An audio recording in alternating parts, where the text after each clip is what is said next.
The paint was already pouring through the glass frame when I arrived into my parents' living room that Saturday afternoon. My nephew Tyler, all 12 years old, stood clutching an empty can of vivid blue acrylic paint, his countenance a combination of pride and trepidation.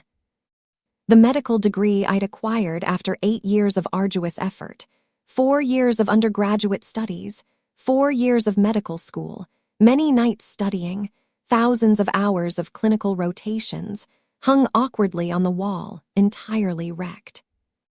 The intricate lettering of my name was barely discernible behind the streaks of blue. "What happened?" I asked gently, placing down the bakery box I'd bought for dessert. My voice was calm, yet my hands wanted to tremble. Tyler looked at his father, my elder brother Marcus, who leaned against the door frame with his arms folded and a delighted grin on his face. Uncle Marcus claimed physicians are simply losers who believe they're superior than everyone else. He claimed your degree doesn't signify anything. He replied it was simply pricey wallpaper. I turned to Marcus. He shrugged, not even attempting to disguise his sneer. "Come on, David. It's simply a sheet of paper. You can print another one for what, $20? Besides, Tyler's correct. You stroll about here acting like you're something great because you went to medical school. News flash, you're still the same child who couldn't make the basketball team." My mother appeared from the kitchen drying her hands on a towel. She gazed at the damaged diploma and moaned. "Marcus, that was improper. David worked hard for it." "Oh, please, Mom, he's a resident. He earns less than I do in sales, and I didn't require 8 years of education. Face it, David made a lousy investment." My father didn't even glance up from his newspaper. "Your brother has a point. All that debt for what? You're 32 and still living in that small flat." I got out my phone and shot numerous photographs of the damage, of Tyler still clutching the paint can, of Marcus's happy face. "I need to go. I have some emails to send." "See," Marcus chuckled. "Always running away. Can't even stand up for yourself." I didn't react. I just went to my vehicle, got in, and drove home. That evening, I sat at my laptop and typed 2 carefully written emails. The first awarded to Jennifer Hartley, Director of Human Resources at St. Catherine's Medical Center. The second went to Dr. Patricia Morrison, head of the hospital board. I uploaded the images, offered a full narrative of the occurrence, and cited the hospital's code of conduct regulation addressing workplace harassment and professional ethics. Marcus didn't know it yet, but his sales job was at St. Catherine's Medical Center. He worked in the pharmaceutical liaison department, marketing medical equipment and supplies to other departments. It was a terrific position with tremendous commission potential. He also didn't know that 3 months previously, I'd been elevated from chief resident to deputy chief of medicine. The news hadn't been made public yet since I'd requested a delay. I wanted to complete my current rotation without the politics that come with the title. Only the board, the hospital administrator, and the department heads knew. Marcus had spent the previous 5 years talking about his sales figures, his commission checks, his business vehicle. He'd presented me at family gatherings as my little brother, still in training. He'd made comments about my salary, my schedule, my school debts. He had no clue that I was now one of the persons who authorized or disapproved his sales contracts with the hospital. The next Monday, I went to work as normal. My pager went off around 6:15 in the morning. A trauma patient in the emergency room required quick care. I spent 3 hours in surgery, then conducted rounds on my patients, then attended a departmental meeting. At 2:00, my office phone rang. Jennifer Hartley. "Dr. Morrison and I received your email," she stated. "We need to address this topic. Can you come to the administrative building at 4:00? "I'll be there." The meeting lasted 30 minutes. I presented the facts calmly and professionally, guiding them through the sequence of events. Jennifer made meticulous notes on her iPad. Dr. Morrison asked clarifying questions regarding the context of Marcus's words and if there had been earlier incidences. I recounted many family events when similar statements had been made, but nothing as overt as this. Hospital policy was explicit regarding workers participating in activity that may be seen as harassing or creating a hostile work environment, even outside of work hours, particularly when it affected other hospital employees.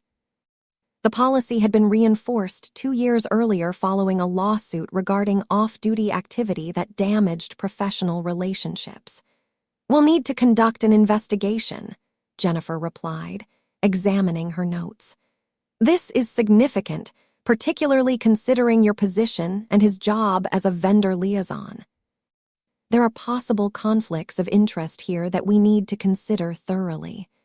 "I understand. I'm not asking for special treatment. I'm merely reporting an occurrence that I feel violates hospital policy." Dr. Morrison nodded. "We appreciate you bringing this to our notice via correct methods. We'll handle everything from here." By Wednesday, Marcus had been called into a meeting with his boss and HR. He phoned me that evening, enraged. "What did you do?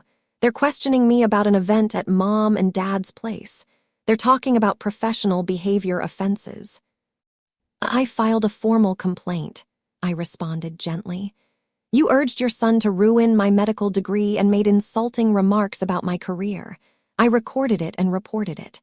"Are you insane? You're going to get me fired over a stupid joke." "It wasn't a joke, Marcus. You've spent years sabotaging my career and treating me like I'm inferior. I'm done tolerating that conduct. You sanctimonious little this is precisely why nobody likes you.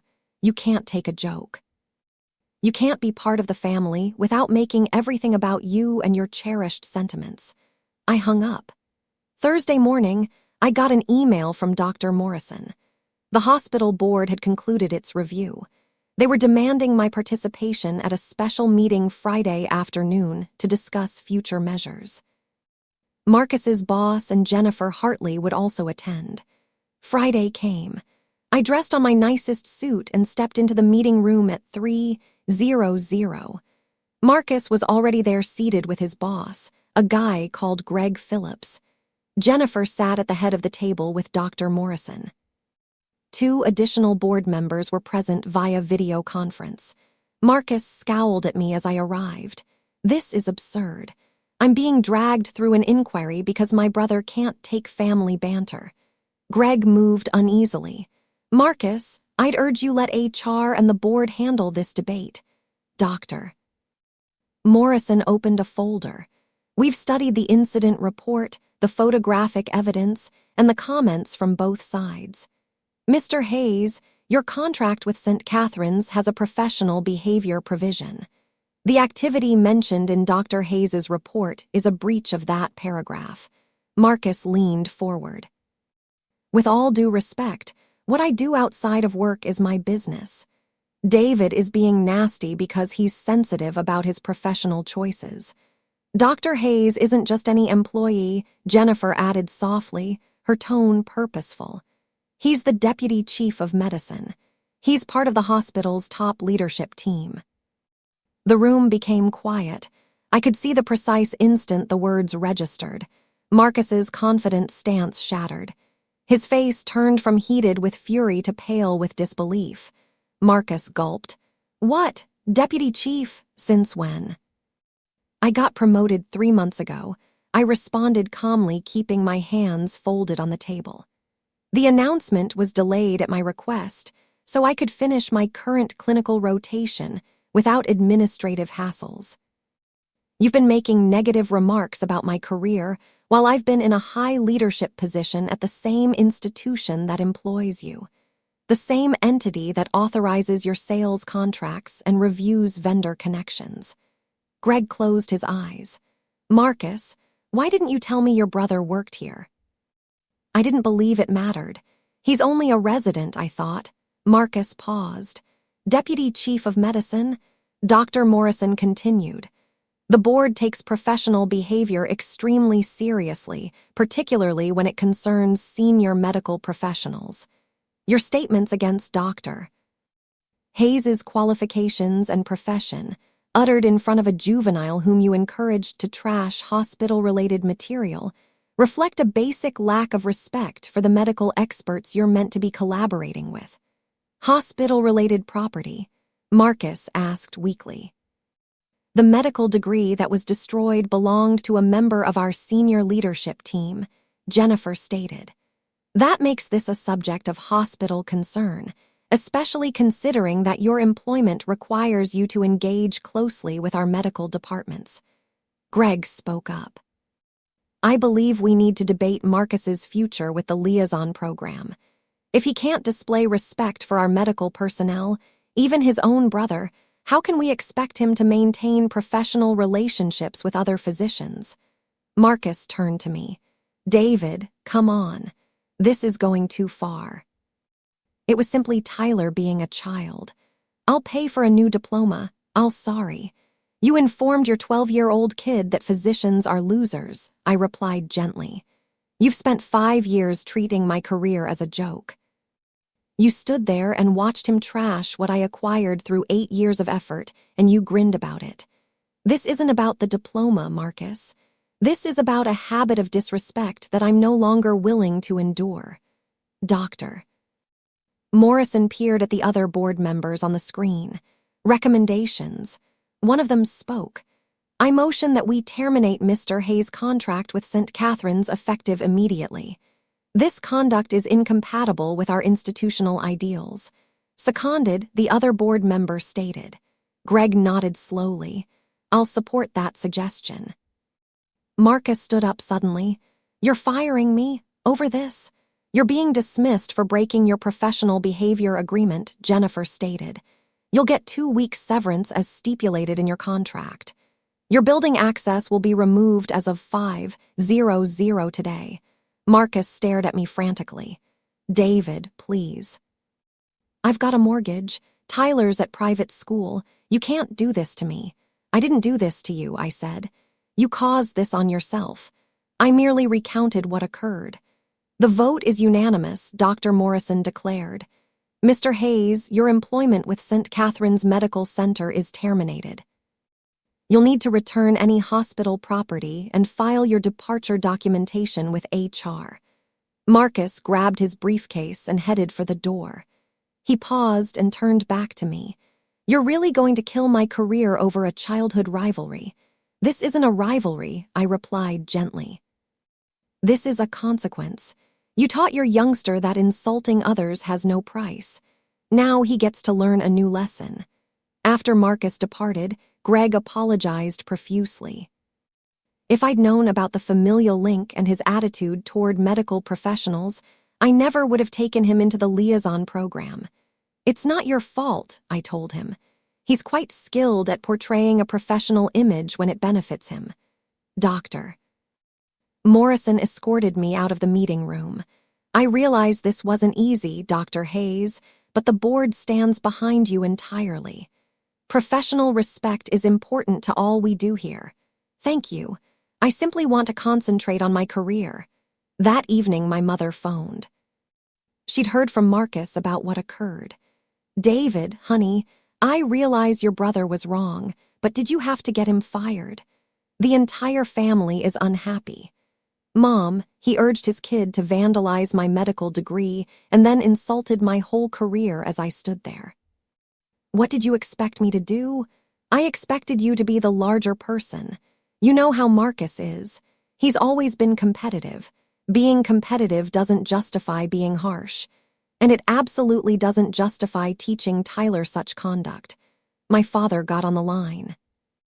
Your brother has a family to support. You earn decent money today, allegedly. You'll be all right. Marcus needs the job. He should have thought about it before treating me like trash for 5 years. I hung up before the discussion could continue. Monday morning, I strolled into the hospital at 6:30. My new office had been ready for 2 weeks, but I'd been dreading the transfer. Today felt like the appropriate moment. The nameplate on the door read, Dr. David Hayes, Deputy Chief of Medicine. My aide, Margaret, had already organized my books on the shelf and set up my computer. The destroyed diploma was gone, but I'd already purchased a new. This one would hang in my office where it belongs. At 9:00, I had my first departmental leadership meeting in my formal position. At midday, I reviewed surgical protocols with the chief of surgery. At 3:00, I spoke with a family whose mother was in critical care. My phone rang with messages from Marcus throughout the day.